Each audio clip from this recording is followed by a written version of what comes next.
What's up, everyone, and welcome to a quick, but also not necessarily less important mid-season meta forecast update. We got some stuff to talk about. Things are evolving, things are changing both on the site and in the meta, so let's get to it.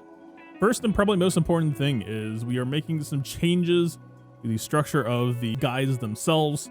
Some of the most concerning feedback that I got is that a lot of people just weren't aware the modding section, which, to be honest, a lot of these character mods are the most important thing in this build, so it was definitely sad to see. I saw some great Iden teams running around with this team comp.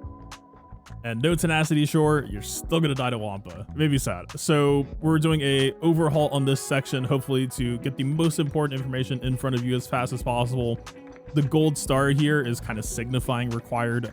Every character here has a modding spec that will make the team more useful, better holds against a wider variety of things, but the star is like the bare minimum, and then the Datacron is doing a lot of good work for Iden as well, and then whatever. All right, you can leave Iden in range as you have them, and it's technically not going to be the end of the world. Could they be better? Sure. You get the idea. And also, the text below the build is giving a lot of pretty important and useful context for mod making choices, especially if you are struggling in the depth department. That is something that I try to make sure I always keep a good eye out for. This will probably stress people's mod collections out, so we can adjust it that way, or I can offer you alternative solutions. So definitely some good flavor there to keep in mind. Let me know what you think about this tab format. You know, does this feel intuitive enough? Is it weird to see the Datacron in the middle? I figure the most important stuff should be fronted, so hopefully a good step in that direction. But yeah, fingers crossed. We will see what happens. Without further ado, let's talk. I gotta own up. With everything else going on with CG announcing Profundity, Jabba, Savage, Omicron just did not exist in my mind. I was so pure panic farm, like hoarding. Jabba had an insane gear cost requirement that is not easy to get through. So yeah, I just completely blanked on the dude existing. I would say that Savage is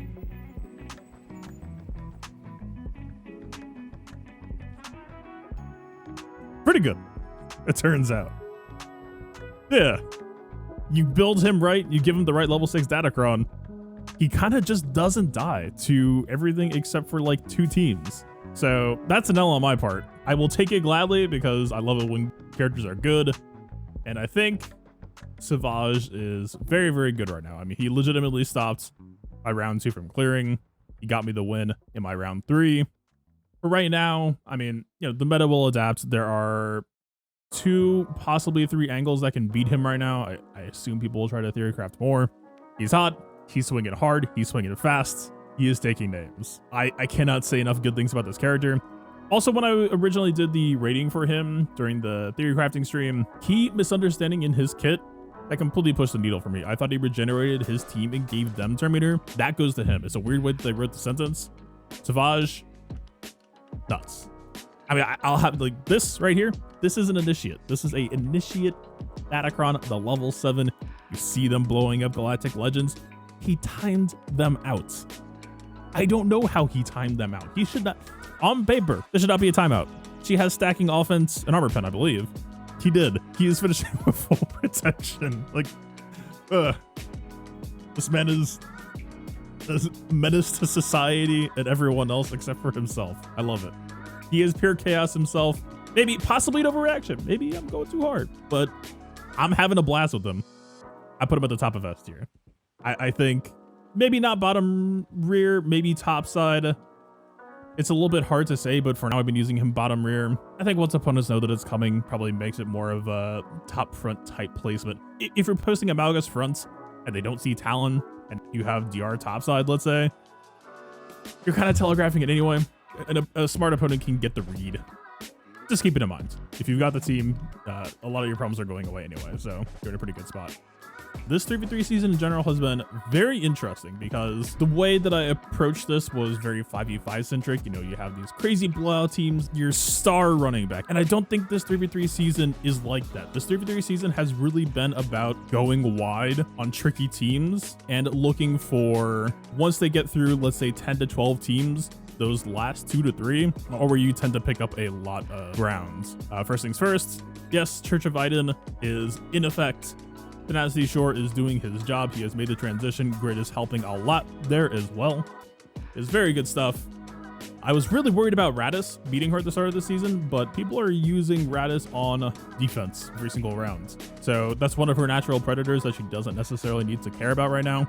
I had Iden and range on very protection heavy modding originally. I had her on protection arrow, protection cross, all, stacking up with grit with the protection up to try to combat Radis ulti. She hasn't had to use that once. So I think I'm going to try taking her back to damage mods this week because almost hold to a Starkiller. They were on bulk modding. Starkiller almost died. If she doesn't have to worry about Radis, definitely looking to have her back in the mix, gunning people down. It's a push and pull, right? You look at possible threats of the season, you bot against them. The threats end up being used somewhere else. You can take it away. So is protection modding bad? I don't necessarily think so, but we can possibly cheat back to offense and get away with it. Past that, a lot of teams, I would say, kind of fell from grace. Bruiser CLS, I kicked down to A tier just because I think set 4 Iden is scrappier and is possibly able to take some fights. I was still able to hold against Iden, but I also lost to Iden once. So not necessarily as bulletproof there as I would like. The fact that she can't be resisted if she has the cooldown cron, she's just going to keep chaining stuns, does create a potential hazard. I would almost honestly rank this as volatile, like volatile A tier or volatile S tier. Just keep in mind, he has solid odds, I would say. It really depends on what your opponent tries to use as well. But again, it's not like the top is where you look for the action. The top at this point, the majority of my damage has been coming, well, it's been coming from Savage, but past Savage, it's all over the place. Very much at the start of this season, this entire season, I've been wondering, is BAM on defense worth it? Because obviously we could be holding it for Lord Vader. Is this worth it? This better be worth it. And it's been getting me solid defensive holds. Not necessarily always, it's almost bouncing around from round to round who people fail on, because this focus is on spreading out threats so wide, right? This is why I don't have Maul and Lord Vader. This is why I don't have Savage and Starkiller. This is why I have DR separate from Malgus. This is why my Malgus team is fairly cheap. Is because I think one of the easiest ways to get a huge advantage this season is you just flood people. You just hit them with enough tricky teams.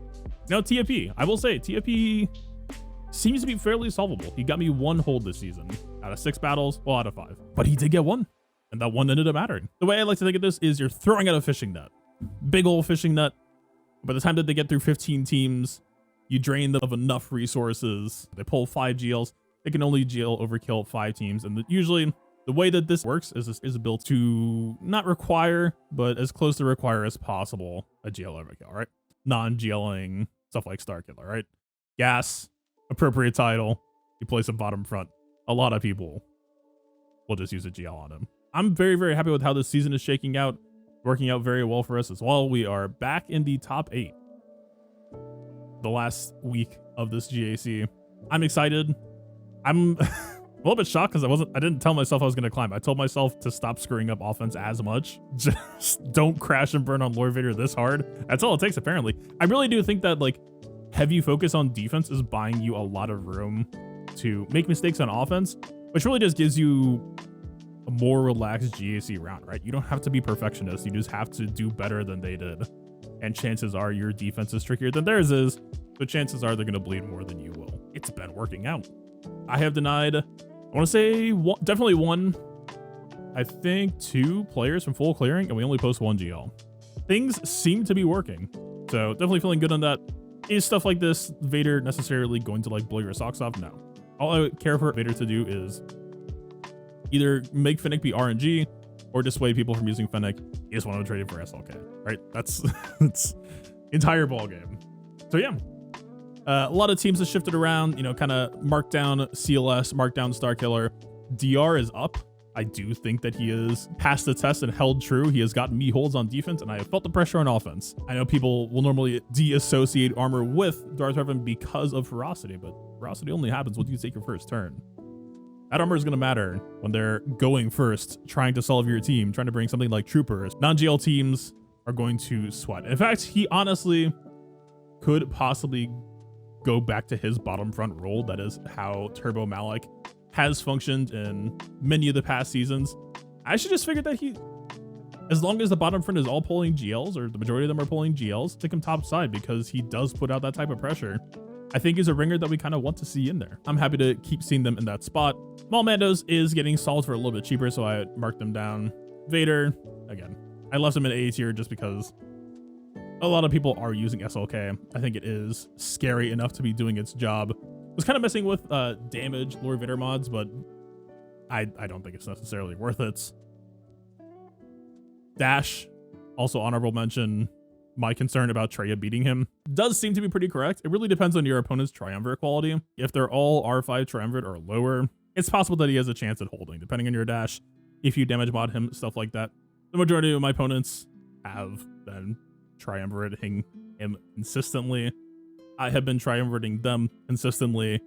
It doesn't seem close, but the reason why I'm not pulling dash to offense is because eating triumvirate is actually very important for the defense for characters like Savage or other teams. So this is the weird thing about this season, right? Dash and how good bonus dash is sounds absolutely criminal to leave on defense against a triumvirate, but I think it's actually ending up being a pretty important trade for setting up some wins. So into the meat grinder he goes. Feels like an absolute waste, but I'm here for it. Last but not least, Radis. I have been taking L's against Radis, and I have found out why. Jin Omicron has partial functionality in GAC. This is definitely a bug. I don't know if CJ is going to be fixing it. I don't think they're aware of it. If you made it this deep into the video, this is your little Easter egg. I mean, it's a good Omicron for TW, so even if it got bug fixed immediately, you'd be happy to take it, but this finally explains why some people's Radises in GAC have just felt like monsters, where others would just lay down and die to bounty hunters easily. Every time Jin crits, she makes her tanks taunt, she gives Radis speed up, and she gives herself offense up and crit damage up. That is a pretty important thing to have. So if you are a fan of Radis on defense, if you are looking for a bit of a edge, or at least to not fall behind opponents who might have the thing already that you might have not known that you were dealing with, like I was for the past 5+ rounds, keep that in mind. That might be worth looking at. Anyway, we'll call that for this. Well, I don't know if it ended up being short, but the rest of this mid-week meta forecast update. The good news is SUH.GG has been very, very kind here. They might be allowing the match history to continue to roll out sooner, but the turnaround time on these videos might be much earlier in the round. I'm kind of at the mercy of when we get that usually, or else it kind of just tends to be a guessing game, which I don't love. But yeah, from here on out, this might be able to drop a lot sooner into lock, which I would love, because certainly these come in pretty hot otherwise. That's it for today. Let me know what you think about the redesign on this section. Very much just trying to combat short attention spans. I would know. I myself have one. And yeah, let me know what you think. Thank you for watching. Peace out.